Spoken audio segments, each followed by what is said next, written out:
Well, my first fight started in 23rd of June 1993. It was at my sister's wedding, and prior to that, what was that? I was at my sister's wedding, right? Anyway, as travellers fights do, they start at weddings. We all know that. But I was at the wedding anyway, and prior to that, I used to do a little bit of training, not much. But one guy called Ditsy Nevin, he's one of the Nevin clan from the Midlands of Ireland. He turned up uninvited. He was known that time as a tough lad, self-proclaimed king of the travellers, the gypsies, whatever you call him over here. And he asked anyone how to fight, and no one answered him. I was just a young lad. I wasn't ready for any fight. I wasn't trained up, and I didn't go to the wedding with a frame of mind of fighting. But he went out and he asked for a fight. So I said, yeah. I said, I'll take you on, and he refused me because he said I'm an embarrassment. You don't fight kids. So then when that happened, I went out and I took him on.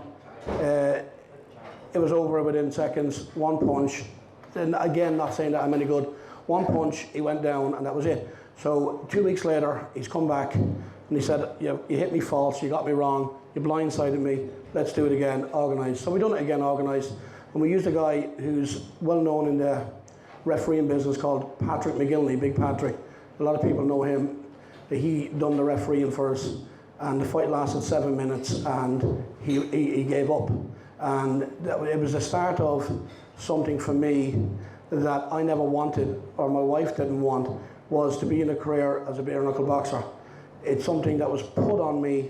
I never accepted it, even to this day. It's something that I never wanted to do. What happened then after that was, that wasn't a tough fight, it wasn't a fight at all. What happened after that then, his cousin challenged me for a few quid, let's say 5 grand, and I accepted. I accepted because, you have no blood in your body if a man asks you to fight and you don't accept it. So, but one thing I'll say is I never ask for any fights. I don't look for fight. But when you're asked to fight, you got to go out. So I went out and I took that fight. And getting to that fight, I would probably say that was my toughest fight, the second one, against a guy called Patrick Nevin, which was a cousin of the other guy. Being a tough fight, I took it on 3 days' notice. The fight went for 45 minutes. During that course of that fight, it was a tough fight because I wasn't fit. It then went to a stage where I was actually, thought I was losing the fight. During the course of the fight, I was running out of steam because, if you're not fit, you're drinking and whatever, you don't last 47 minutes on the street. If you fight for 5 or 10 minutes, it's a long time. But when you're fighting for 47 minutes, it doesn't work right. So there was an old guy there, we everyone knows him on Facebook, old Big Joe Joyce.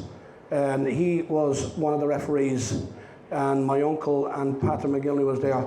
So old Joe was starting to jeer me, saying, Quinn, you're fucked, you're gone, you're not going to do it. So he kind of, in his own way, kind of spurred me on to, to find that inner strength to continue. And I did, and 10 or 15 minutes later, I got Patrick with a couple of lift hooks, and right to the head, and that was the end of that fight. But that was a tough fight. He wasn't the best fighter I fought, but it was probably the toughest fight because I wasn't ready for it.